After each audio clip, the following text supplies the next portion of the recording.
things you have to think about to impress it. One on one. What did it mean to have McHale, and what do you think it meant for the team, maybe a little bit of emotional boost? Well, did you hear the introduction? And so, in a normal introduction, you hear all the players' names, there's a cheer, it's the Vasilevsky, there's a massive cheer. And I could not hear the PA guy say Vasilevsky's name. And the roar just kept going on, and so all the guys on our bench got out. It was a stirring moment, and I thought we carried that right into the first period. Right here. To that point, you had mentioned wanting believers to show up to the ice. I mean, having Mikhail Sergachev return as quickly as he has is kind of a manifestation of some level of belief to be able to get to that point. Does that moment kind of illustrate your point of having believers be on the ice? Well, there were a lot of believers playing hockey tonight on our side, and I think that was a big part of it. You know, for Sergachev, it is so hard to mentally pull yourself through times like this, especially after he had the injury right before this. And so now you're looking at, it's been 4+ months. And, but when it comes down to it, the body's an amazing thing. Because the body heals, it's that mental hurdle you have to get over. And at some point he's gonna have to play a game. And it's not like we can sit here and say we put him in a regular season game before a playoff game. He's gonna have to step into a playoff game. And you can tell when a player's ready, when a player's not ready.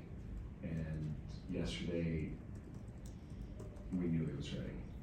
And so I just wanted to check the box today when he showed up.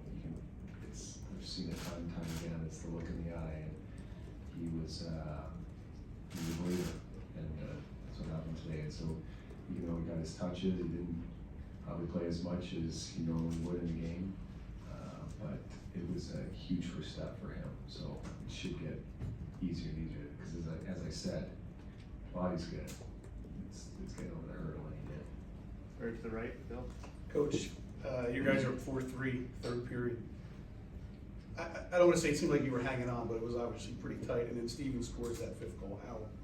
How big was that? And is that just another indication of just how big of a game it is? It's weird, this series. I think we've probably been the better team in all the second periods by a good margin. And, you could argue they've been better in the other periods than us. And it was kind of a reversal tonight. And as we told the guys, you're navigating your way through a playoff game. But after 40 minutes, whether it's 1-0, 3-2, 9-8, it's a 1-goal lead going into the third. What are you going to do with it?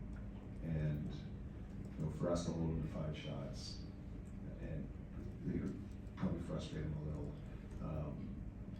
That was big for us. Now, Stanley's goal helped, of course it did. I mean, that was the one was who's going to get the next one, was going to have the momentum, and fortunate for us, we got it. Middle right, Kristen. You say you look at a player and you know that he's mentally ready. What did you see from him that told you he was mentally ready? It's a hard thing to explain. It's years of experience, and it happens in so many different ways. Whether it's this, whether a player wants to go on the ice, whether a player wants to take a face. There's a lot of things you learn about your players and your team and dynamics of human beings. And everything was a go for Sergachev, and it's ultimately when everybody says you're good, now you're ultimately the person that has to say I'm good, and he did that eye. Jay Ratcher. Coop, you had the playoff game today, and Crozier and Loberger out there. I'm not sure many people thought that would be one of your deep pairings to start the season, but what allows 2 young guys to be able to play as poised as they were today? Well, they're just gamers, and they have climbed the ranks they've got the best league in the world, and they've stared the league down, and said, I can play here. And that's what you want from your young guys. You want to have a chance to stay in this league. You can't let the moment be too big for you. And clearly with those two kids, the moment's not too big. Eric, go ahead. We've asked you a lot about the power play in the first 3 games of the series. How key was it to get that one early and kind of build momentum up? Yeah, well, it was huge because, you know, kind of fumbled the one before it, and it's like goal scorers. Once goal scorers are used to scoring goals, but sometimes there's a little bit of a slump, and then sometimes they can get super streaky, and it can be the same thing for a power play, and it just gets magnified when it's in the playoffs. And we've had some big moments that the power play could have helped us and did not. Tonight, we need it, they gave it to us. And so I think, you know, confidence starts to brew, and all of a sudden you're getting better looks than you thought you could. Now you're getting in the zone easier, and there's so many things that manifest from scoring a power play goal, and then they got another one. And so it can only help. And ultimately, you play a team, you know, you've played 4 times now, so they've got a good feel for us. Now we're starting to get a good feel for them, and you know, hopefully we can, you know, continue to score on it. No further questions. Thank you.